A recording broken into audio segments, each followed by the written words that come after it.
tafsir dari dua surat di dalam Al-Quranul Karim, yang dua surat ini selalu dibaca, dan dua surat inilah yang menjadikan terlepasnya sihir Nabi SAW. Makanya dua surat ini disebut Mu'awwidhataini, dua surat perlindungan. Saking pendeknya surat ini, maka hampir semua hafal.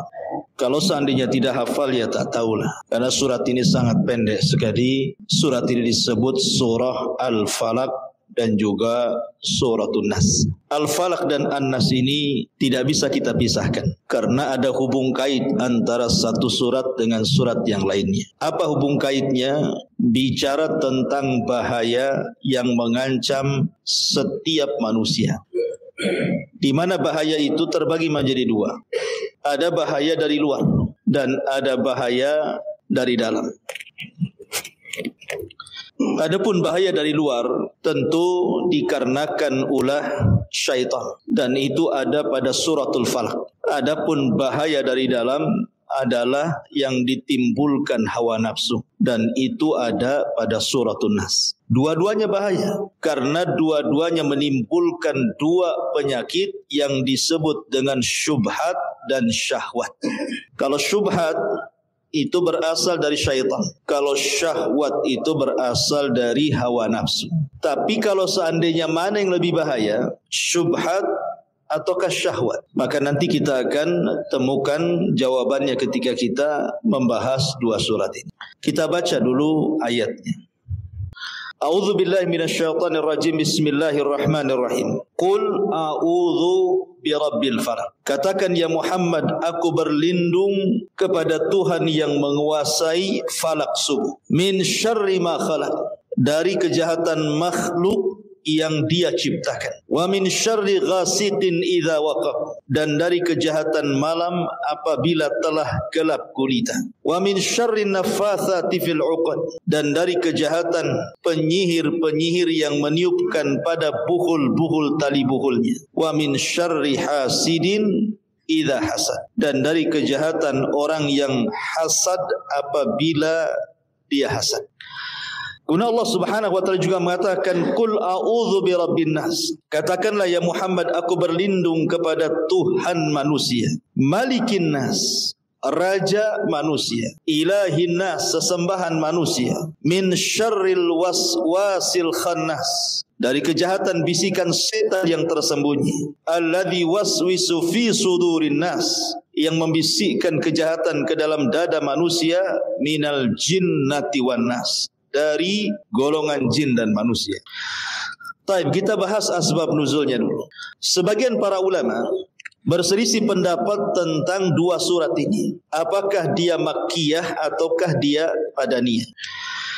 Ada yang mengatakan bahwa dua surat ini disebut makkiyah. Kalau disebut makkiyah berarti turun sebelum hijrah. Dasarnya kita tahu bahwa Nabi SAW mendapatkan tantangan luar biasa dalam dakwahnya dari orang-orang musyrik yang berusaha untuk merintangi dakwah Rasul dengan berbagai macam cara. Maka Allah Subhanahu wa taala menjanjikan bahwa Rasul akan dijaga, tidak mungkin disentuh oleh mereka.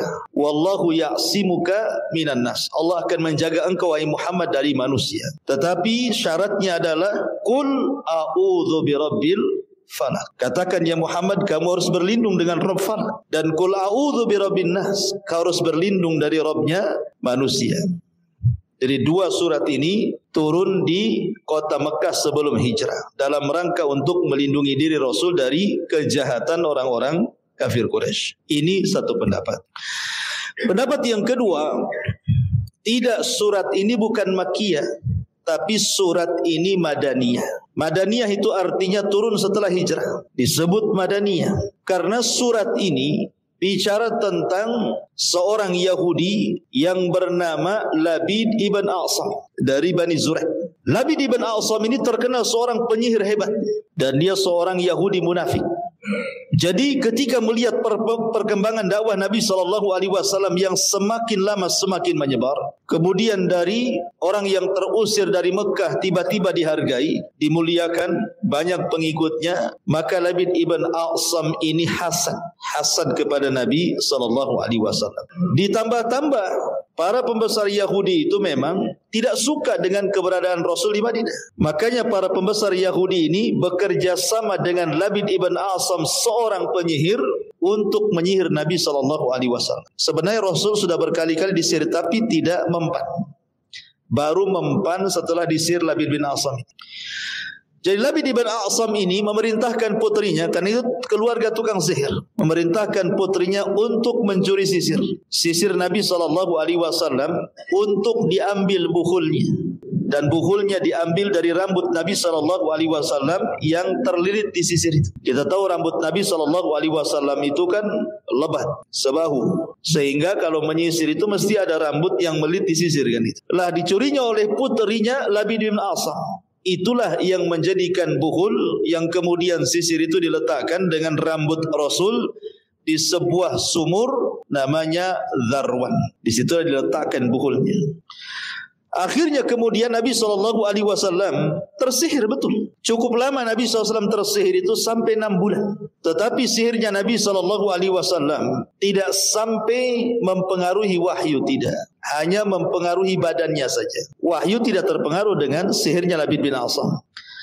Sehingga karena sudah kelamaan hampir 6 bulan, Aisyah radhiyallahu anha ini curiga. Kenapa Nabi SAW seperti itu? Kata Aisyah radhiyallahu anha, sebaiknya kau meminta fatwa kepada Tuhan, kepada Rabb. Maka Nabi SAW selepas Isya beribadah terus sampai waktu menjelang subuh. Rasul pun kemudian ngantuk, tertidur sesaat. Disitulah kemudian malaikat Jibril datang membawa satu malaikat. Kemudian berbincanglah dua malaikat ini. Ada apa dengan Muhammad ini? Yang satu mengatakan dia disihir. Siapa yang menyihirnya? Labid ibn A'sam. Di mana buhulnya? Di sumur Dharwan. Akhirnya kemudian Jibril pun membacakan kepada Nabi SAW dua surat perlindungan ini. Qul a'udzu birabbil falaq min syarri ma khalaq wa min syarri ghasiqin idza waqab wa min syarri naffatsati fil 'uqad wa min syarri hasidin idza hasad. Qul a'udzu birabbin nas ila akhiril ayat. Maka hilanglah ikatan sihir Labid ibn A'sam. Maka keesokan harinya Nabi SAW mengajak Ali radhiyallahu an untuk melihat buhulnya. Maka berangkatlah Nabi SAW dengan Ali radhiyallahu an ke sumur Dharwan itu. Kemudian Rasul mensifati bagaimana buhulnya, sangat menakutkan. Akhirnya ketika Ali radhiyallahu anhu hendak turun mengambil buhulnya, kata Rasul, jangan, nanti kejahatannya menyebar, sebaiknya ditimbun saja. Akhirnya sumur itu ditimbun karena airnya berupa darah untuk menghilangkan pengaruh sihirnya. Dari sini kita tahu bahwa asbab nuzul dua surat ini karena disebabkan Rasul tersihir oleh Labid ibn A'sam. Makanya dua surat ini menjadi dua surat perlindungan. Selalu dibaca untuk melindungi diri dari syaitan, melindungi dari tukang sihir, melindungi dari hasad, melindungi dari penyakit ain, dan melindungi dari berbagai macam ancaman kejahatan-kejahatan luar dari syaitan dan kawan-kawannya. Jadi dua surat ini, dua surat sakti ini harus selalu dibaca untuk melindungi diri. Itu dari segi asbab nuzul surah Muawwidzatain ini. Baik, kita akan bahas tafsirnya. Ma'asyiral muslimin yang dimuliakan Allah Azza wa Jalla, dalam suratul Falaq itu ada perbedaan dengan suratul Nas. Dari segi apa? Dari segi perlindungan. Kalau suratul Falaq kita disuruh meminta kepada Allah Subhanahu wa taala dengan satu nama Allah, Rabbul Falaq. Tetapi kalau dalam suratul Nas kita disuruh meminta perlindungan kepada Allah dengan tiga nama Allah. Rabbun Nas satu, Malikin Nas dua, Ilahin Nas tiga. Kenapa? Karena dalam suratul Nas itu musuhnya lebih berat dibandingkan dalam suratul Nas, dalam suratul Falaq. Jadi bahaya yang ditimbulkan dalam suratul Nas itu jauh lebih berbahaya dibandingkan dalam suratul Falaq. Makanya meminta perlindungan kepada Allah sampai menyebut tiga nama Allah Azza wa Jalla. Rabb, Malik dan Ilah. Tapi dalam suratul Falaq cuma satu saja kan, Rabbul Falaq saja kan. Rabb pemilik falak subuh. Di dalam suratul Falaq ada 4 bahaya yang mengancam kita. Tapi dalam suratul Nas itu cuma ada 1 bahaya. Tapi yang 1 ini jauh lebih bahaya dibandingkan yang 4. Makanya perlindungannya menyebut 3 nama Allah. Kita kupas. A'udzu billahi minasyaitonir rajim. Bismillahirrahmanirrahim. Qul a'udzu birabbil falaq. Katakan ya Muhammad, aku berlindung dengan Rabb Falak. Falak itu adalah cahaya di waktu subuh. Tetapi maksud sebagian ahli tafsir, falak itu artinya sesuatu yang belah. Dan itulah asal mula kehidupan seluruh makhluk Allah Subhanahu wa taala. Dari belah kemudian hidup, gitu ya. Seperti biji belah hidup. Kemudian tanah membelah, masuk air, kemudian hidup. Begitu juga manusia dan begitu seterusnya. Termasuk alam semesta ini kan. Ada namanya apa? Teori Big Bang itu apa? Pecah gitu ya. Ma'asyiral muslimin yang dimuliakan Allah Azza wa Jalla. Tetapi kalau kita melihat terjemahan daripada Departemen Agama, maksud falak di sini artinya falak subuh. Kemudian di sini Allah Subhanahu wa taala merinci kejahatan-kejahatan apa saja, bahaya-bahaya apa saja yang akan kita hadapi. Qul a'udzu birabbil falaq min syarri ma khalaq. Ini yang pertama. Berlindung dari kejahatan yang Allah Subhanahu wa taala ciptakan. Jadi ketika Allah Subhanahu wa taala menciptakan makhluk itu tidak semua baik. Tidak semua baik. Ada yang jelek, ada yang jahat. Buah-buahan, ada yang bisa dimakan, ada yang beracun. Kemudian daun-daunan, ada yang bisa dilalap, ada yang tidak bisa. Daun bambu nggak bisa dilalap, ya. Daun pintu, ya. Jadi ada makhluk-makhluk itu yang memang diciptakan, ada yang bisa dimakan, ada yang tidak. Manusia juga ada yang baik, ada yang jahat. Jin juga sama, ada yang soleh, ada yang jahat. Dan Allah Subhanahu wa taala buat pasang-pasangan, ada yang baik, ada yang jahat. Lah kita disuruh berlindung dari yang jahat-jahat ini. Lalu kenapa Allah Subhanahu wa taala menciptakan yang buruk? Kenapa tidak menciptakan yang baik saja? Manusia itu perlu diuji. Kalau tidak ada keburukan, tidak ada ujian. Makanya kemudian dengan adanya ujian inilah diciptakan keburukan. Kenapa Allah Subhanahu wa taala menciptakan iblis? Menciptakan Fir'aun, menciptakan Abu Jahal, Abu Lahab dan begitu seterusnya untuk menguji manusia. Makanya di sana ada surga, ada neraka. Ini yang pertama. Kita tidak akan membahas panjang kecuali memang pembahasannya nyambung. Kemudian yang kedua, min syarri ma khalaq wa min syarri ghasiqin idza waqab. Kemudian kita disuruh berlindung dari ghasiq. Ghasiq itu artinya malam. Idza waqab, apabila menutup. Sebagian ahli tafsir mengatakan bahwa yang dimaksud ghasiq itu artinya qamar, bulan, terutama bulan purnama. Makanya Nabi SAW pernah bersabda kepada Aisyah radhiyallahu anha dengan mengatakan ista'idzi billahi min syarri hadzal ghasiq. Wahai Aisyah, berlindunglah kepada Allah dari keburukan ghasiq ini. Ketika itu Nabi SAW bersabda kepada Aisyah radhiyallahu anha saat terjadi bulan purnama. Artinya berada di pertengahan bulan, ya. Jadi bulan purnama itu adalah salah satu penafsiran daripada ghasiq. Kita berlindung dari bulan purnama. Ada juga yang mengatakan ghasiq itu ya malam, kegelapan malam itu ya ghasiq. Ada yang mengatakan bahwa seluruh yang terjadi di malam hari. Kenapa kemudian kita harus berlindung dengan perkara-perkara ini? Para ulama mengatakan karena kejahatan di malam hari itu lebih menguat dibandingkan kejahatan di siang hari. Kejahatan di malam hari itu jauh lebih menguat dibandingkan kejahatan di malam hari. Baik bicara sihir. Sihir itu dikirim di malam hari. Ya, orang-orang yang nyantet itu dikirim di malam hari.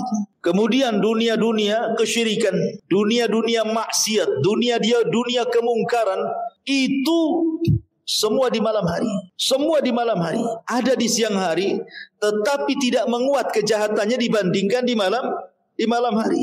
Coba lihat, seperti orang yang merampok, orang yang mencuri di malam hari, orang yang melakukan perzinahan, diskotik dan yang semacamnya di malam hari. Ya kan? Kemudian juga binatang-binatang yang berbisa, yang menyakiti manusia juga keluar di malam hari. Termasuk wabah Wabah itu penyebarannya banyak di malam hari. Termasuk juga dunia santet, perdukunan, sihir, tenung dan yang semacamnya itu dikirim di malam hari. Sehingga kemudian Nabi SAW mewanti-wanti umatnya untuk berlindung dari malam hari. Karena malam hari itu kejahatannya luar biasa. Makanya Allah Subhanahu wa taala mengatakan min syarri ghasiqin idza waqab. Ya, kita disuruh berlindung dari ghasik. Lalu kenapa kemudian Nabi SAW juga menasihati Ummul Mukminin Aisyah radhiyallahu anha untuk berlindung dari bulan purnama. Karena syaitan itu menguat itu di pertengahan bulan. Makanya ada sunnah-sunnah yang disunnahkan oleh Nabi SAW untuk mengurangi kekuatan syaitan dengan cara apa? Satu, bekam. Dan itu kan bekam disunnahkan di pertengahan bulan. Ya. Kenapa bekam itu disunahkan di pertengahan bulan? Untuk merendahkan tensi emosi, supaya setan itu bisa dikurangi kejahatannya. Karena setan itu masuk ke badan manusia lewat jalan darah. Fa inna syaitan yajri majra dam ibni Adam, kata Rasul. Setan itu masuk dari jalan darah. Makanya salah satu metode ruqyah itu dengan cara bekam disedot darahnya, kan itu. Karena setan masuk dari situ. Kemudian yang kedua disunahkan ada namanya puasa ayyamul bidh. Puasa ayyamul bidh, puasa 3 hari, ya, 13, 14, 15 kan. Itu juga untuk mengurangi, ya, mengurangi kekuatan kejahatan syaitan.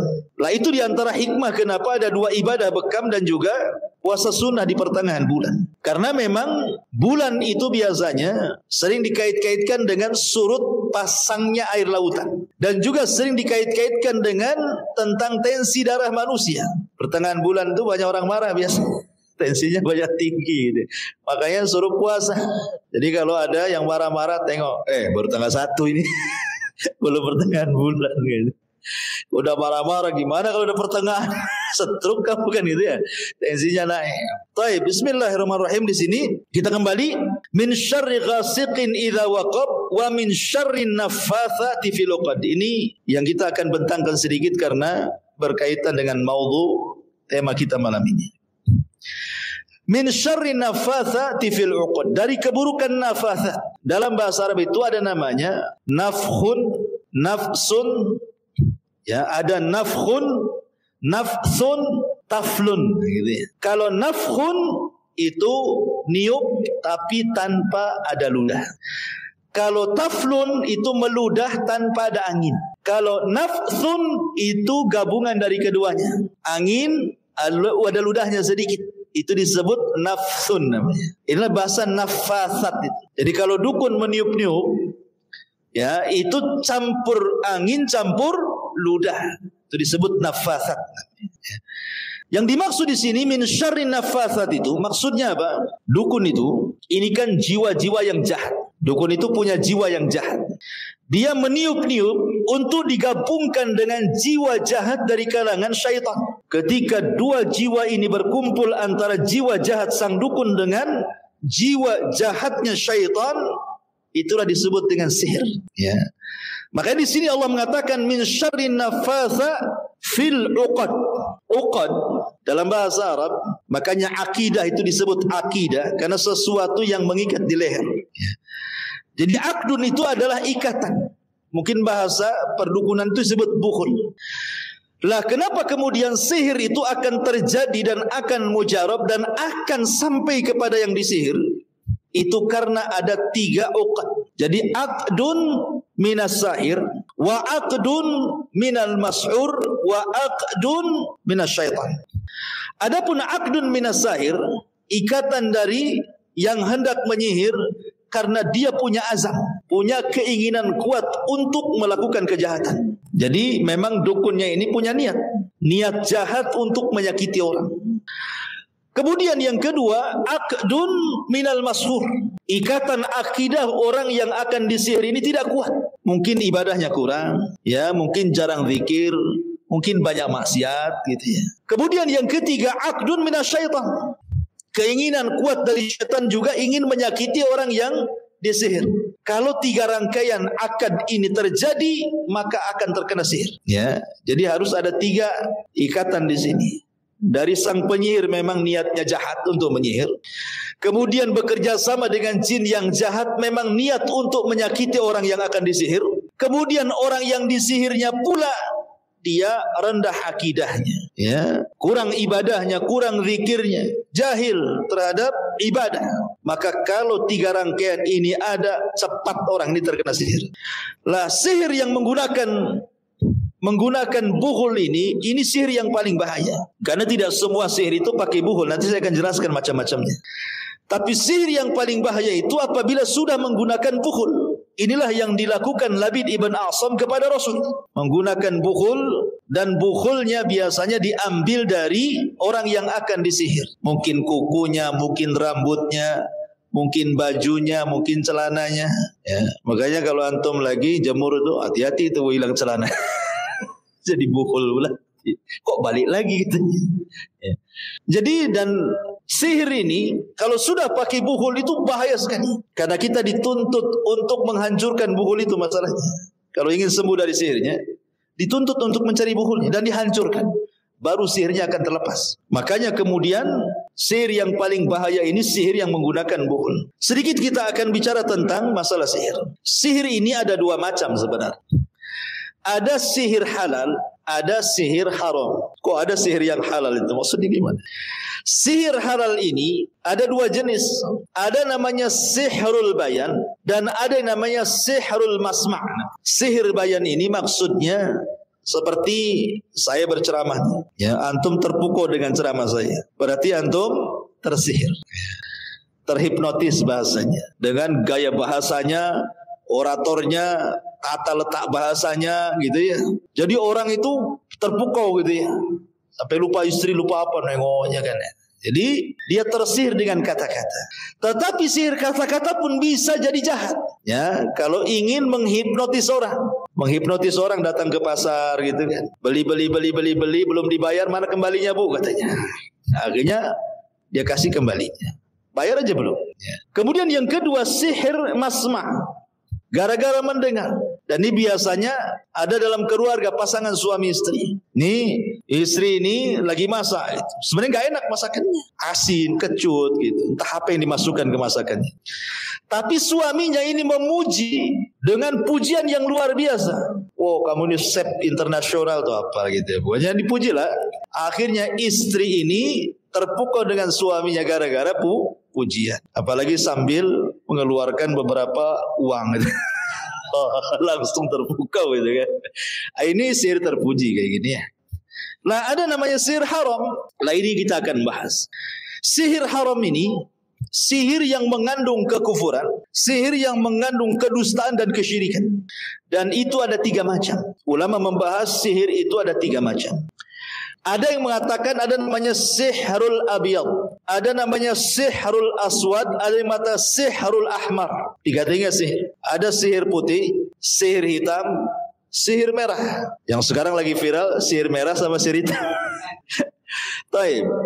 Jadi sihir itu terbagi menjadi 3 ya. Ada sihir putih, sihir hitam, sihir merah. Konon katanya sihir hitam itu memang murni kejahatan.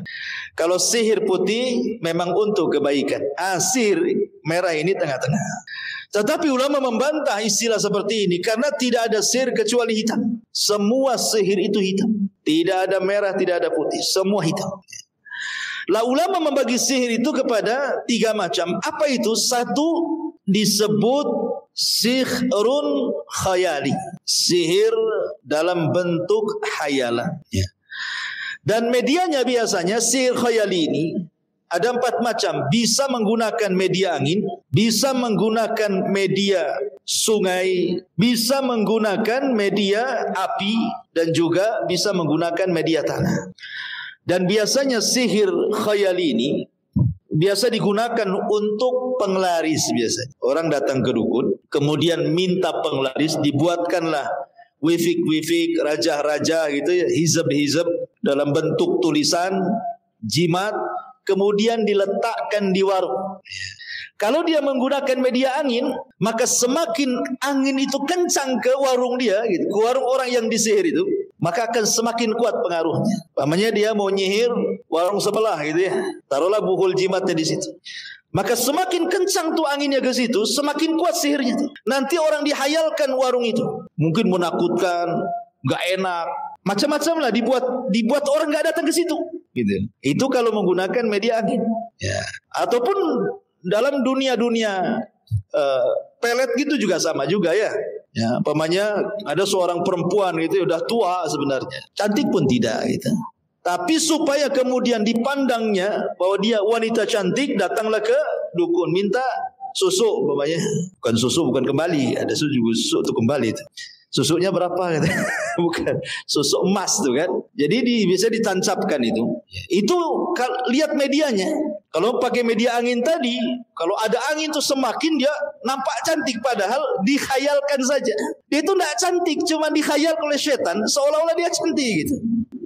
Jadi ada namanya sihir khayali. Nah, itu biasanya menggunakan dihayalkan manusia seolah-olah dia itu baik atau seolah-olah dia jahat. Ya.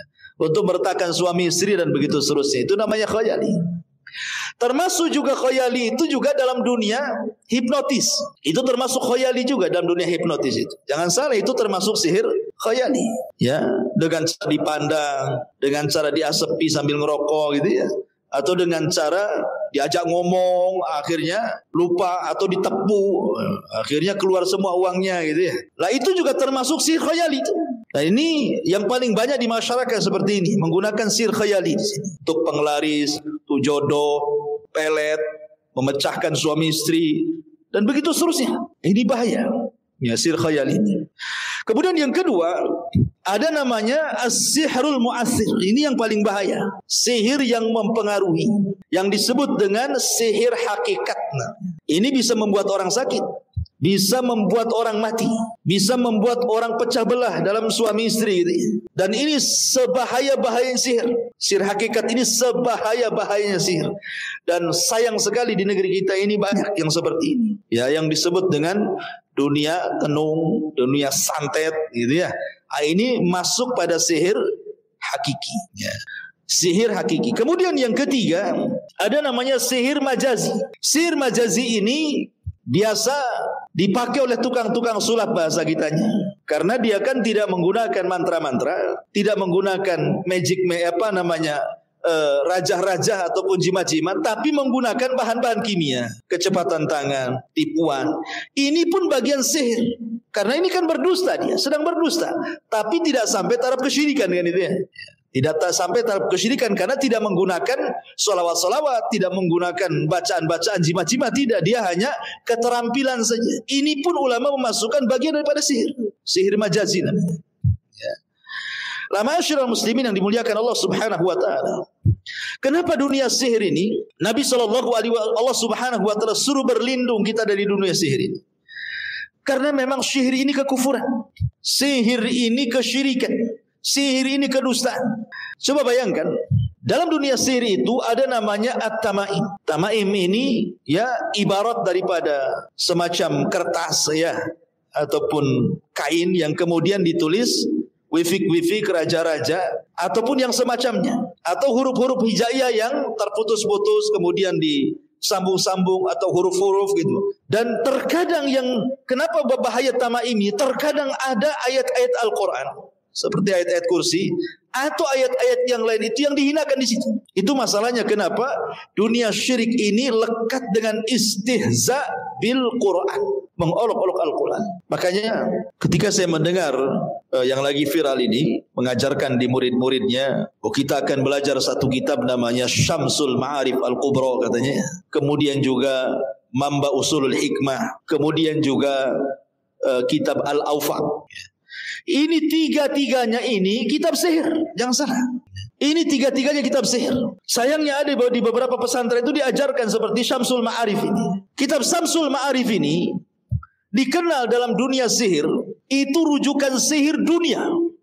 Itu bukan kitab istilahnya rujukan sihir Indonesia, tidak. Satu dunia merujuk kepada kitab Syamsul Ma'arif ini. Ada yang mengatakan bahwa sebenarnya ulama meragukan tentang apakah betul kitab ini dikarang oleh Ahmad ibn Yusuf Al-Buni, seorang mazhab Maliki. Kenapa demikian? Karena kita tahu bahwa Ahmad ibn Yusuf ibn Ali Al-Buni Al-Maliki ini banyak karyanya.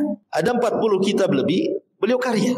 dan semua jadi rujukan ulama, terutama dalam dunia sufi. Apalagi kemudian sosok ulama ini sezaman dengan ulama besar seperti Ahmad Abul Faraj Ibnu Jauzi. Ma'ruf Imam Ibnu Jauzi pengarang kitab berbagai macam kerohanian ya, Talbis Iblis, Ad-Da'wa dan yang lainnya. Kemudian juga Ibnu Asakir seorang ahli hadis. Cuman memang dalam biografinya konon katanya pengarangnya ini di akhir hayatnya dia tinggal di Mesir. Kemudian sering merenung ke gunung-gunung. Jadi dia sering merenung ke gua-gua, itikaf di gua, itikaf di bukit, itikaf di gunung gitu ya. Lah sehingga kemudian ulama ini ada yang kemudian mengait-ngaitkan jangan-jangan ketika Syamsul Ma'arif Kubra ini dikarang oleh beliau, itu ada komunikasi dia dengan jin, atau mungkin jin mengajarkan ilmu-ilmu tersebut, kemudian ditalkinkan kepada beliau, kemudian ditulis, maka muncul ya karya Syamsul Ma'arif Kubra ini. Karena dia suka semedi di atas gunung itu itikaf.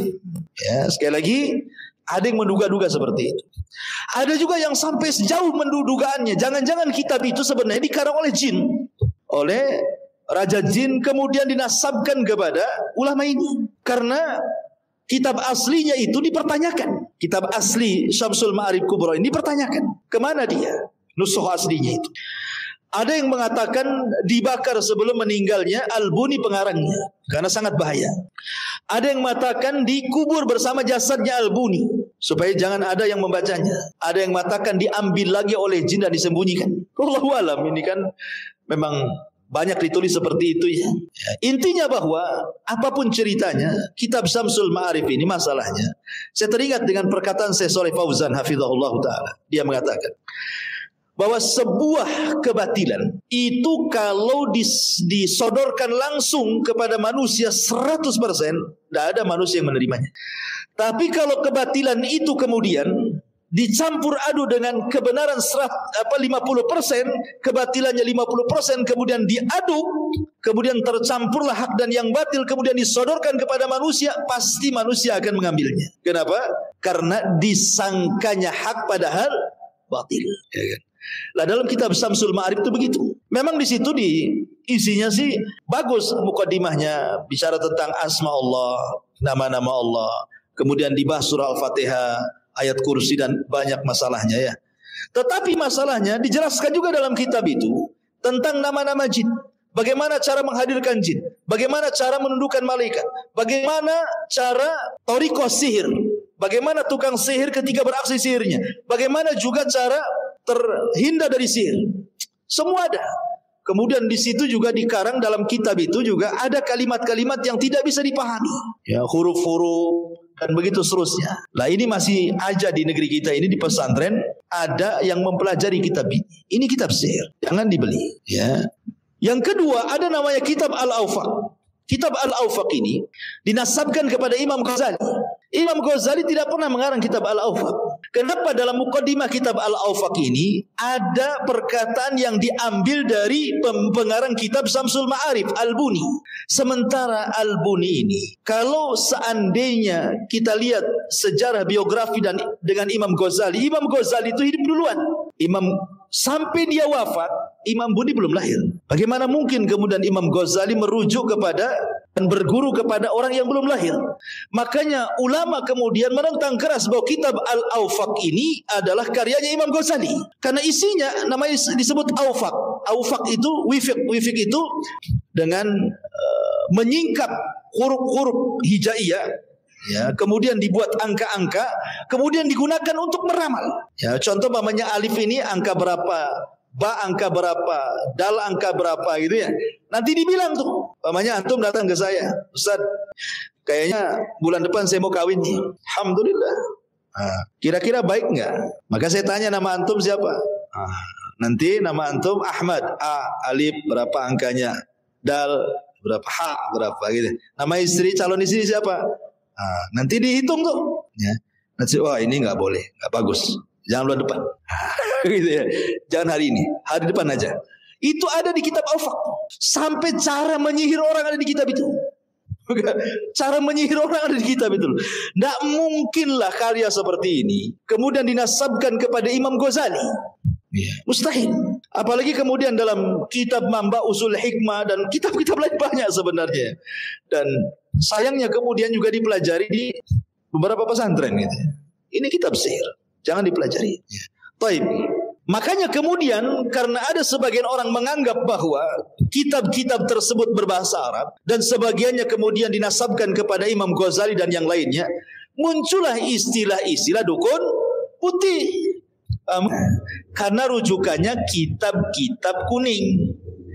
Ya, makanya disebut dukun putih. Kalau dukun-dukun hitam nggak kenal kitab-kitab kayak gini. Dukun hitam itu ya disembelih-sembelih di gua-gua lah. Langsung komunikasi dengan jin-jin yang ada di gua-gua, di bukit-bukit, lembah-lembah itu kan. Ya, jadi padahal ma'asyiral muslimin yang dimuliakan Allah Azza wa Jalla, sekali lagi maka saya sarankan jangan belajar kitab-kitab seperti ini. Karena di internet juga banyak, dicari saja itu. Ya. Nanti keluar tuh, antum pula belajar itu. Jadi dukun putih. Ma'asyiral muslimin yang dimuliakan Allah Azza wa Jalla, intinya kembali kepada pembahasan min syarri naffatsati fil 'uqad. Dari hembusan-hembusan, tiupan-tiupan tukang-tukang sihir yang disihirkan ke buhul. Ma'asyiral muslimin yang dimuliakan Allah Azza wa Jalla, buhul ini ada yang sifatnya masyrub, disuruh minum, ada makul, disuruh makan, ada juga yang diletakkan di air, dihanyutkan, ada juga yang digantung ya di rumah-rumah gitu ya, ada juga yang dipendam. Ada juga buhul itu berupa macam-macam. Ada berupa batu ake, umpamanya batu ake itu diisi, ya. Kemudian habis diisi, itu jadi buhulnya tuh. Suruh pegang. Kemudian diambilkan golok, dibacok nggak apa-apa. Nah, gitu kan? Dibakar nggak apa-apa, dibor nggak apa-apa, umpamanya kan. Padahal bornya terbalik. Coba kalau bornya ke sana, tembuskan, dan bor itu ada dua mata tuh ya. Ada yang ke belakang, ada yang ke depan gitu ya. Kalau ke depan nembus tuh, ke belakang terbalik itu nyopot. Ya, itu trik. Walaupun mungkin anggaplah benaran. Terkadang orang-orang seperti ini itu diberikan buhul semacam seperti itu, diisi bahasanya, diisi gitu ya. Ya, jadi akhirnya kemudian kebal bacok, kebal peluru, tapi suntik tidak kebal. Jadi ma'asyiral muslimin yang dimuliakan Allah Azza wa Jalla, jadi ini buhul macam-macam, bisa pakai batu, bisa pakai gelang, bisa pakai tasbih gitu ya. Jadi buhul itu bisa saja. Nah, biasanya orang-orang diisi-isi itu pakai buhul-buhul seperti itu. Dan ini sangat bahaya. Ya, karena Allah mengatakan suruh berlindung dari min syarri naffatsati fil 'uqad. Kemudian Allah mengatakan wa min syarri hasidin idza hasad. Adapun tentang bagaimana caranya kita menghindar dari sihir, ya tentu yang pertama membaca Quran ya. Ada bacaan umum, ada bacaan khusus. Bacaan umum ya secara umum Al-Quran itu bacaan umum. Secara khusus ya seperti Qul a'udzu birabbin nas, Qul a'udzu birabbil falaq. Kemudian kalau memang antum bisa pesan kepada orang yang umroh, suruh belikan kurma. Kurma ajwa namanya. Kurma yang hidup di kota Madinah. Itu untuk meruqyah bagus tuh. Karena Rasul mengatakan barang siapa yang memakan kurma 7 butir di pagi hari, maksudnya kurma Madinah, kurma ajwa, maka dia akan terhindar dari sihir, terhindar dari penyakit ain, terhindar dari hasad, terhindar dari gangguan syaitan. Pesanlah sama orang-orang yang haji atau umrah, atau pas antum umrah belilah banyak-banyak 1 karung kan. Bisalah antum untuk ruqyah keluarga itu. Ataupun melazimkan zikir. Ada zikir umum, ada zikir khusus. Ya zikir umum ya biasalah sambil jalan kita zikir, di mobil kita zikir. Ya, kapanpun kita berzikir. Ada zikir khusus, namanya zikir pagi petang itu kan, ada ya zikir pagi petang itu. Lah itu sangat baik sekali. 3 perkara ini saja ini sudah cukup menangkal sihir sebenarnya. Ya, lihat Islam itu mudah sekali. Menangkal sihir tidak perlu datang ke tukang sihir. Menangkal sihir tidak perlu datang ke dukun minta jimat, minta raja, minta pembersihan rumah dan begitu seterusnya gitu. Tidak perlu ngapain dibersihkan. Pakai sapu saja kan kalau membersihkan rumah. Jadi tidak usah datangkan orang itu. Kalau ingin bersih, sewa pembantu saja. Bersih itu. Apa yang datang dukun pula. Jadi Islam itu agama mudah, membersihkan rumah cukup baca Quran. Siapa baca surah Al-Baqarah, setan itu udah kabur itu. Kan senang, simpel sebenarnya Islam itu ya. Agama yang mudah. Ya.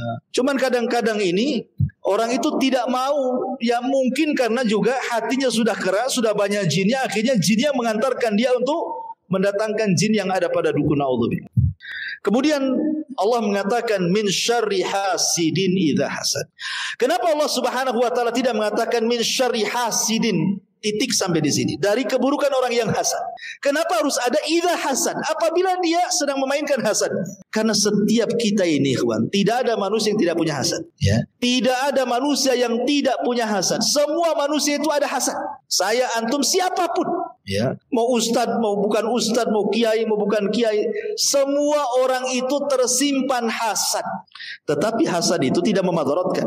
Yang membahayakan itu kalau dia keluarkan. Kalau dia mainkan hasad itu, itu yang paling bahaya. Ya kan? Kan manusia ini kan kadang-kadang kan kalau baik hatinya ya enggak kepikiran. Tapi kalau jahat hatinya, apalagi disakiti, itu ada hasadnya kan itu. Karena setiap manusia punya hasad. Hasad tidak ada masalah. Tetapi menjadi masalah idza hasad. Kalau seandainya dia mainkan hasadnya itu. Dan hasad itu artinya menghendaki kenikmatan orang hilang dan berpindah kepada dirinya. Dan hasad ini bagian daripada sihir. Kenapa? Karena hasad inilah yang menimbulkan penyakit ain, penyakit mata. Ya. Penyakit mata ini bahaya. Karena biasanya memandang sesuatu bisa membuat orang sakit, bisa membuat orang mati loh. Ya.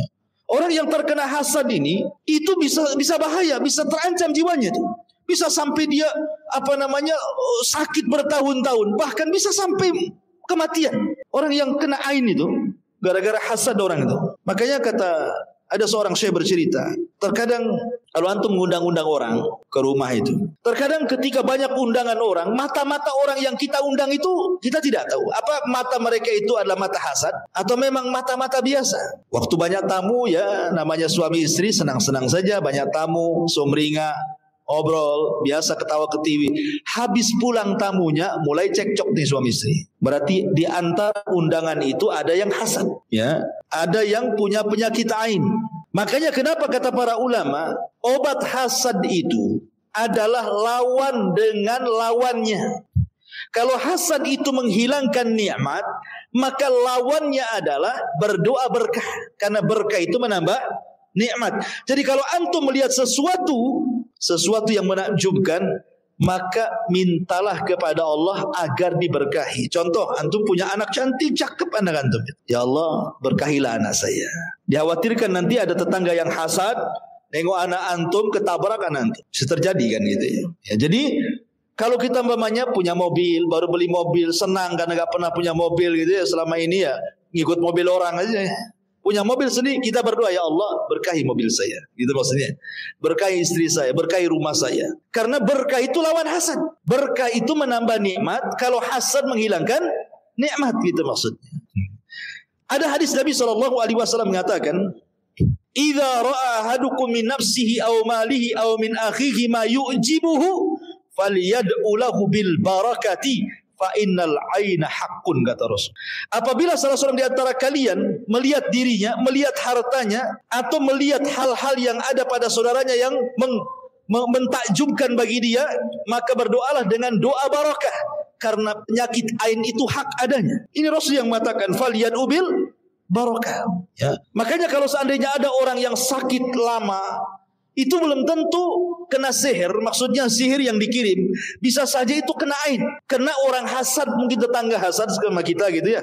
Kemudian pandangannya itu pandangan setan, akhirnya jatuhlah kita sakit. Lama pula sakit ini. Makanya kata para ulama, kalau seandainya sakit yang berkepanjangan, cara mengobatinya adalah hendaklah dia mandi, ya, berwudu. Jadi kalau seandainya orang ini terbaring udah kelamaan, mungkin tidak bisa juga dia berwudu sendiri, maka ambilkan air, kata para ulama. Ambilkan air, ya. Kemudian wudukan orang yang terbaring sakit itu. Kemudian sisa airnya, ya kan? Sisa airnya letakkan di tempat-tempat yang tersembunyi, kayak di ketiak sini. Ya, bersihkan ketiaknya, ya, di sini atau di sela-sela dalam, ya kan, dalaman. Kemudian diusapkan di tengkuknya sini. Kata para ulama, dengan niat menyembuhkan penyakit ain atau hasad, insya Allah itu akan hilang. Ya, sampai ulama mengatakan seperti itu. Jadi belum tentu orang sakit itu karena santet kiriman gitu ya. Bisa saja gara-gara hasad. Ya, jadi orang yang hasad itu punya penyakit ain, dan ain itu bagian daripada sihir. Ya. Bagian daripada sihir, jiwa dia yang jahat itu kemudian bekerja sama dengan syaitan yang ada pada matanya, kemudian syaitan itu menyakitinya, gitu maksudnya. Itulah penyakit ain. Makanya kita berlindung dari penyakit ini, penyakit ain ini. Ya, lebihnya ya Sebagaimana tadi ya, baca Quran, berzikir, gitu yang ma'ruf lah untuk menghindarkan diri dari syaitan. Lah ini yang disebut dengan akhtarus sab'ah di sini. Bahaya 4 perkara, semua kan cerita luar nih. Ya. Kejahatan yang Allah ciptakan luar. Kemudian kejahatan di malam hari luar. Kemudian sihir juga luar gitu ya. Kemudian termasuk orang hasad pun orang luar kan itu ya. Nah, tetapi surat An-Nas ini berbeda. Surat An-Nas ini berbeda. Ini bahayanya jauh lebih bahaya dibandingkan 4 perkara. Padahal 4 ini kan sudah bahaya ini. Sihir saja sudah bahaya kan. Tapi yang satu ini lebih bahaya. Allah mengatakan, "Qul a'udzu birabbin nas." Katakan ya Muhammad, aku berlindung dengan Rabbnya manusia. Malikin nas. Kalimat malik ini kalau dalam surah Al-Fatihah, Maliki Yaumiddin, itu dibaca 2 kan? Bisa dipanjangkan mimnya, Maliki Yaumiddin atau Maliki Yaumiddin. Ada 2 bacaan, boleh dua-duanya. Cuman dari segi arti berbeda. Walaupun intinya ke arah sana. Kalau dipanjangkan mimnya, Maliki Yaumiddin. Ya, Malik itu artinya penguasa. Penguasa segala sesuatu yang bersifat kebendaan. Ya, yang bersifat kebendaan itu semua milik Allah. Badan kita, rumah kita, semua milik Allah. Bumi ini milik Allah. Tapi kalau dipendekkan mimnya, Maliki Yaumiddin, artinya di situ penguasa perintah. Jadi yang berhak memerintahkan itu Allah. Di dunia kita bisa merintah-merintah. Mungkin atasan bisa merintahkan bawahan, suami bisa merintahkan istri, anak-anak dan begitu seterusnya ya. Atau di dunia antum bisa memiliki segalanya. Antum bisa ini mobil saya, ini tanah saya, ini rumah saya. Nanti pada hari kiamat, dua-duanya tidak ada kecuali Allah. Baik benda ataupun perintah. Itu arti Malikin Nas. Ya. Nanti pada hari kiamat ketika kita dibangkitkan, kata Nabi SAW, yukhsarun nas yaumal qiyamah khufatan uratan ghurlan buhman. Kan itu. Manusia dibangkitkan tidak dikhitan, tidak pakai sandal, kemudian telanjang bulat, tanpa berpakaian dan tidak ada harta di badan. Lalu apa yang dimiliki? Tidak ada yang dimiliki. Kemudian perintah. Ketika umpamanya saudaranya lari, apakah kita bisa merintahkan anak lari dari orang tuanya? Yauma yafirul mar'u min akhi wa ummihi wa abi wa sahibati wa bani likulli imri'in yauma idzin sya'nun yughni. Kan itu. Saudara lari dari saudaranya, orang tua lari dari anaknya dan begitu seterusnya. Apa kita memerintahkan anak kita pada hari kiamat? Tidak bisa. Karena yauma la tamliku nafsun li nafsin syai'a wal amru yauma idzilillah. Ingat, al-amru perintah itu pada hari itu hanya milik Allah. Malikin nas, ya. Kemudian ilahin nas, sesembahan manusia. Di sini kita berlindung dari 3 perkara, dari 3 nama Allah, Rabbun nas, Malikin nas, Ilahin nas. Untuk apa? Ya, min syarril waswasil khannas. Masyarul muslimin, apa sih waswasil khannas ini?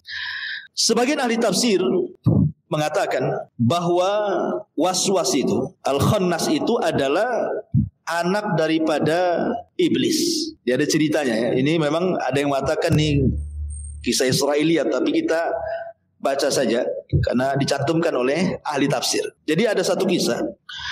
Setelah kemudian Adam dan Hawa ini ke bumi, maksudnya diturunkan dari sorga ke bumi, maka iblis ini berusaha untuk menggoda Adam tapi tak bisa. Makanya dia hanya bisa lewat Hawa, lewat perempuan. Ya, makanya laki-laki itu tidak mudah tergoda, perempuan yang mudah tergoda. Makanya biasanya nih hati-hati, makanya milih istri itu atau didik istri itu yang baik. Karena ada istri-istri itu kalau mempengaruhi suami lebih cepat dibandingkan suami mempengaruhi istri. Contoh kata istrinya, "Bang, istri tetangga itu, oh Masya Allah, gelangnya banyak bang, kakinya pun ada gelangnya." Kata suaminya ya cuek-cuek aja kan. Awal cuek-cuek, besoknya ngomong lagi, "Tengoklah bang," katanya. Nah, mulai terpengaruh dia, ya kan. Nanti besoknya ngomong gitu lagi kan, stres akhirnya. Kan gitu ya, mulai stres. Ya sudah, nanti abang belikan. Rupanya beli gelang besi gitu ya, dicat kuning hari katanya. Kena prank. Artinya bahwa biasanya pengaruh itu banyak dari istri. Jadi iblis ini karena tidak bisa menggoda Adam, datang ke Hawa membawa anaknya, ya. Anak iblis itu namanya Khannas, waswasil khannas. Siapa Khannas? Ini Khannas itu anaknya iblis.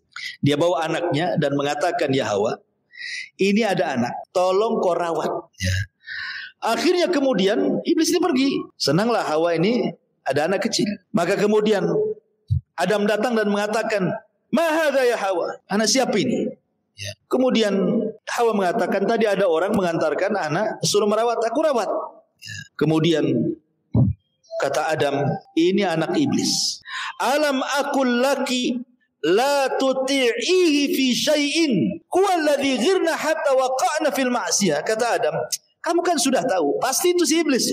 Bukankah sudah kukatakan jangan mentaati dia? Gara-gara dia, kata Adam, akhirnya kita terjerumus kepada kemaksiatan. Akhirnya kemudian anak itu diambil sama Adam, kemudian dimutilasi jadi 4. Potong-potong jadi 4, dilempar. Ya. Datanglah iblis kepada Hawa, nyari anaknya. Ya. Kata iblis, mana anak saya? Kata Hawa, sudah dibunuh sama Adam, dipotong-potong. Akhirnya kemudian iblis memanggil-manggil anaknya. Kemudian tiba-tiba anaknya datang lagi, hidup lagi, datang lagi. Ya. Kemudian diserahkan lagi kepada Hawa. Tolong rawat anak ini, katanya. Maka Adam datang lagi, marah lagi. Akhirnya kemudian Adam marah, dibakarnya kemudian anak itu. Iblis datang lagi, dipanggil lagi, hidup lagi anak itu, datang lagi. Akhirnya kemudian ketika iblis mengatakan kepada Hawa, rawatlah anak ini, Adam akhirnya marah, dimakan akhirnya anak itu. Dimakan sama dia. Ya.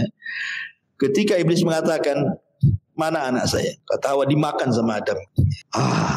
Itu yang saya mau. Pas dipanggil-panggil, kedengaran pula di perut Adam. Kenapa iblis mengatakan itulah yang saya mau? Biar anak itu tetap bersarang di perut Adam, sehingga dia akan memberikan was-was kepada Adam dan turunannya. Ya, itulah yang disebut dengan Qarin. Ya, tapi sekali lagi ini kan kisah Israiliyat. Nah, kalau kita katakan Qarin, ya Qarin. Bagaimana cara masuk ke dalam tubuh kita? Yang jelas sabda Nabi SAW bahwa setiap manusia itu punya Qarin. Kecuali kata Rasul, kecuali Qarinku yang aku Islamkan. Kalimat aku Islamkan ini ada 2 penafsiran. Apakah yang dimaksud Rasul mengislamkan Qarin dari kalangan jin sehingga dia masuk Islam? Ataukah yang dimaksud aslam di sini artinya bukan masuk Islam tetapi ditundukkan. Jadi dia tetap kafir tapi tidak bisa apa-apa dengan Nabi.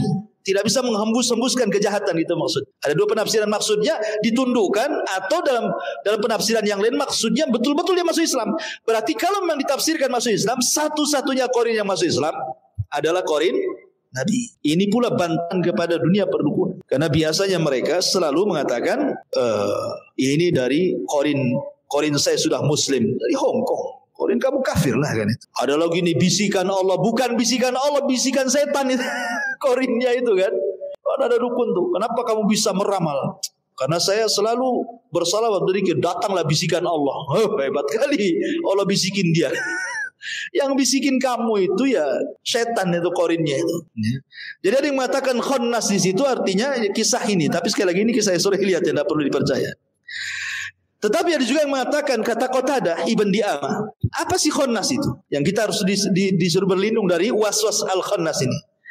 Dia mengatakan, kata Al-Qatadah, al-Khannas asyaitanu lahu khurtum ka khurtumil kalbi fi sadril insan fa idza ghafila al-insan waswasa lahu wa idza dzakara al-'abdu rabbahu khanas. Yang dimaksud Khannas dalam ayat itu artinya setan yang punya ekor seperti ekor anjing, dan itu ada di dada manusia. Apabila manusia kemudian dia lupa, maka dia akan masuk dan memberikan was-was. Tapi kalau dia mengingat Robnya, maka dia akan menyingkir dari dadanya. Jadi setan yang punya ekor, punya buntut seperti buntut anjing, kata Imam Qatadah rahimahullah. Ada juga yang mengatakan setan ini ra'suhu ka ra'sil hayyah. Kemudian wadi ra'si ala thamratil qalbi. Jadi kepala setan ini seperti kepala ular. Jadi kepala ular yang kemudian diletakkan di sebelah kanan hati manusia. Apabila dia ingat kepada Allah, setan akan lari. Tapi kalau dia kemudian tidak mengingat Allah, maka akan kembali memberikan was-was.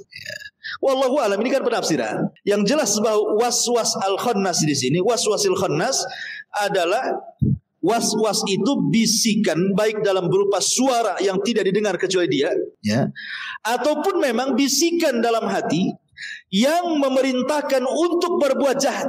Setiap bisikan-bisikan untuk berbuat jahat itulah disebut waswas. Ya, disebut waswas. Dan kita bisa rasakan itu waswas itu kan. Ya, antum nih mau datang ke pengajian, malas. Itu waswas tuh. Ya. Antum sudah sediakan tuh uang banyak untuk sedekah tuh ke masjid ya kan. Besoknya datang istrinya, bang, kulkas belum dibeli. Was-was tuh. Hati-hati itu. Karena was-was itu juga dari setan dan dari manusia. Manusia itu bisa jadi istri antum juga. Ngasih was-was sama antum. Setan juga itu istri antum tuh. Setan dari kalangan manusia. Ya, jadi ngasih was-was nih. Jangan jadi sedekah, jangan sedekah. Akhirnya nggak sedekah. Ya. Jadi di sini was-was itu artinya bisikan-bisikan baik, suara yang tidak ada orang dengar kecuali dia. Nah, kok ada bisikan-bisikan setan itu ya. Ataupun mungkin bisikan-bisikan yang masuk di dada, Makanya di sini bahasanya fi sudurin nas, di dada manusia, bukan di hati manusia. Dada ini sarangnya hati. Ya. Allah tidak mengatakan membisik di hati, tapi di dada. Dada ini lebih luas dibandingkan hati kan. Sebab kalau was-was masuk kepada dada, sempit hati ini, menyempitkan hati. Ya, makanya kemudian kenapa kemudian was-was ini penyakit yang paling bahaya dalam manusia? Karena tidak bisa dihilangkan dalam badan. Kalau setan antum baca Al-Baqarah lari, jin-jin itu kan lari. Ya, atau orang yang nyihir kita mungkin kita bisa berzikir, baca Quran, insyaallah mungkin akan balik itu sihirnya gitu ya. Kita bisa atasi musuh-musuh lalu luar tadi kan. Atau orang yang hasad tetangga pindahlah rumah. Ya, pas pindah pula yang tetangganya pindah pula di sini. Loh, ini kamu lagi di sini. Artinya kita bisa menghindar kemana saja kan kalau ada orang hasad kan itu ya. Bisa dihindari lah kalau bahaya-bahaya luar kayak orang hasad, bahaya ghasib dan yang lainnya. Tapi kalau was-was yang memerintahkan kepada keburukan yang disebut dengan hawa nafsu itu tidak bisa dihilangkan. Bagaimana cara menghilangkannya? Antum datang ke rumah sakit, dok tolong keluarkan jantung saya dok. Ini sarangnya hawa nafsu ini mati atau kalau nggak ada jantungnya. Ya. Jadi karena tidak bisa dihilangkan, hawa nafsu itu hanya bisa ditekan, ya kan? Hawa nafsu itu hanya bisa ditekan, kata Rasulullah. Orang yang kuat itu bukan orang yang pandai bergulat, tetapi orang yang bisa menekan hawa nafsunya. Hawa nafsu itulah dari was-was setan tadi, hanya bisa ditekan, tidak bisa dihilangkan. Makanya kenapa bahaya? Karena nggak bisa dihilangkan, masalahnya ada pada diri kita semuanya. Makanya Nabi SAW itu berusaha untuk jangan sampai menimbulkan was-was. Contoh nih, suatu malam Nabi SAW sedang itikaf, kemudian Sofia datang. Kemudian Nabi SAW ngomong di teras masjid dengan Sofia berdua, gelap-gelap. Datang sahabat, tiba-tiba kemudian laju, kemudian lari dia kan. Kata Nabi SAW, kenapa sahabat ini lari? Maka Rasul mengatakan, tunggu dulu, jangan kalian lari. Lari sering, tunggu, pelan-pelan. Ini wanita di samping saya, Sofia, istri saya. Kemudian sahabat ini mengatakan, subhanallah, tidak mungkinlah kami suudzon kepadamu ya Rasulullah. Kata Rasul, tidak, setan itu masuk di jalan darah. Bisa saja engkau ngomong sekarang begitu di luar, Nabi sama siapa lagi? Gitu ya. Makanya Rasul supaya jangan was-was, jangan datang was-was setan kepada sahabat itu, langsung dihentikan. Jangan curiga, ini istri saya Sofia. Gitu ya. Bagaimana Nabi SAW? Jangan sampai was-was. Makanya kenapa Islam melarang tidak boleh kalau antum bertiga, yang dua ini bisik-bisikan dengan bahasa daerah, yang satunya tidak paham. Ini ada dua orang Padang, satu orang Jawa. Orang Jawa tak paham bahasa Padang, orang Padang ngomong Padang. Yang Jawa ini diam saja, jangan-jangan ngomongin saya ini kan. Padahal lagi bisnis dia, lagi ngomongin warung. Ya. Makanya Rasul itu berusaha jangan sampai setan masuk di situ, menghilangkan was-was. Ya. Atau ketika Nabi SAW sedang ada tamu di rumah, tiba-tiba salah satu, ketika itu Rasul sedang di istri Aisyah radhiyallahu anha. Arti itu jatah Aisyah Ummul Mukminin radhiyallahu anha kan. Datanglah istri yang lain bawa makanan. Aisyah cemburu, ini kan bagian saya. Itu soal masak ini kalau orang poligami sensitif. Ya. Diambil piringnya, dijatuhkan, dijatuhkan di depan tamu. Ya. Kalau antum di posisi Nabi, habis selesai tamu antum bisa bantai istri antum. Maluin saya aja kamu kan itu. Tapi Rasul berusaha untuk menghilangkan was-was di hadapan para sahabat dengan mengatakan apa? Gharatkum ummu. Istri, ibu kalian sedang cemburu, biasalah. Supaya jangan ada macam-macam. Kalau seandainya Rasul tidak ngomong gitu, sahabat pergi, sahabat ngomong-ngomong tuh. Jangan-jangan Rasul lagi bertengkar gitu kan.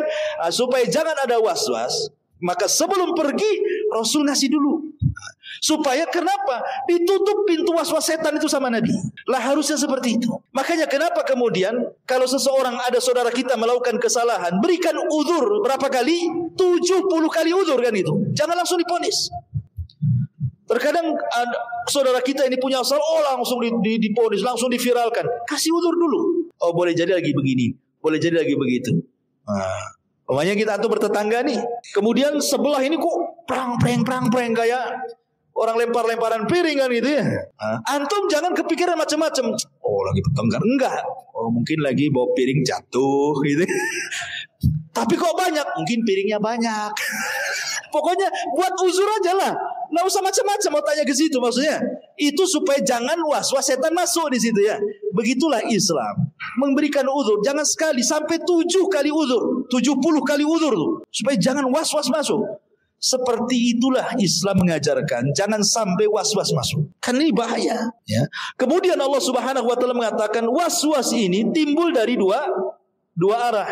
Minal jinnati wan nas. Bisa dari jin yang jahat. Ya. Ataupun dari manusia. Antum berkawan dengan kawan-kawan yang jahat. Makanya kata para ulama, cukuplah 40 hari antum berkawan dengan orang jahat, pasti antum jadi jahat. Gak usah 40 hari, gak usah bulan-bulan. 40 hari antum berkawan dengan orang jahat, jadi jahat antum. Ya, karena kawan-kawan jantung ngompori antum. Termasuk juga orang dekat istri itu. Kadang-kadang dia jadi was-was itu. Dan dia jadi setan dari kalangan manusia itu. Kalau pas dapat istri yang tidak soleha, habis antum. Hari-hari diwaswasi sama istri itu, dibisiki. Jadi jahat antum jadinya kan. Ma'asyiral muslimin yang dimuliakan Allah Azza wa Jalla. Makanya kenapa surah Qul a'udzu birabbin nas ini bicara tentang hawa nafsu. Minal jinnah itu penyakit syubhat, minan nas itu penyakit syahwat. Hawa nafsu ini melahirkan syahwat. Ya kan? Berarti Qul a'udzu birabbin nas bicara tentang hawa nafsu, bicara tentang penyakit syahwat. Kalau Qul a'udzu birabbil falaq ini bicara tentang musuh dari luar, dari setan, berarti bicara tentang syubhat. Makanya kalau dua penyakit ini ada pada badan antum, antum paling celaka. Kenapa? Dua penyakit ini yang merusak, karena syahwat merusak akhlak, syubhat merusak agama. Kalau agama dan akhlak rusak, jadi apa antum? Coba kan. Kalau masih mending lah, mungkin dia tidak sholat, akhlaknya masih bagus. Masih ada yang dipuji. Masih mendingan dia punya akhlak walaupun tak sholat. Itu sholat jelek akhlak. Atau sebaliknya. Tapi kalau dua-duanya sudah nggak sholat, kurang ajar, jadi apa? Kan gitu ya bahasanya kan. Kalau dua-duanya hilang, makanya Rasul mengatakan, idza ja'akum man tardawna dinahu wa khuluquhu fazawijuhu. Kalau ada laki-laki yang meminang putrimu, baik agamanya, baik akhlaknya, nikahkan cepat sama dia. Kalau tidak, celaka anakmu. Rasul mengatakan agama dan akhlak nggak bisa dipisah tuh, ya. Karena yang merusak agama ini adalah syubhat, yang merusak akhlak adalah syahwat, dan dua penyakit bisa disembuhkan dengan dua surat ini. Qul a'udzu birabbil falaq dan Qul a'udzu birabbin nas. Jadi dua surat ini sebenarnya surat luar biasa, surat sakti, ya, bisa melindungi dari semua kejahatan. Wallahu a'lam bishawab. Inilah diantara rahasia di balik surah Muawwidzatain ini. Mudah-mudahan ada manfaatnya. Subhanakallahumma bihamdika asyhadu an la ilaha illa anta astaghfiruka wa atubu ilaik. Allahu ta'ala alam. Assalamualaikum warahmatullahi wabarakatuh.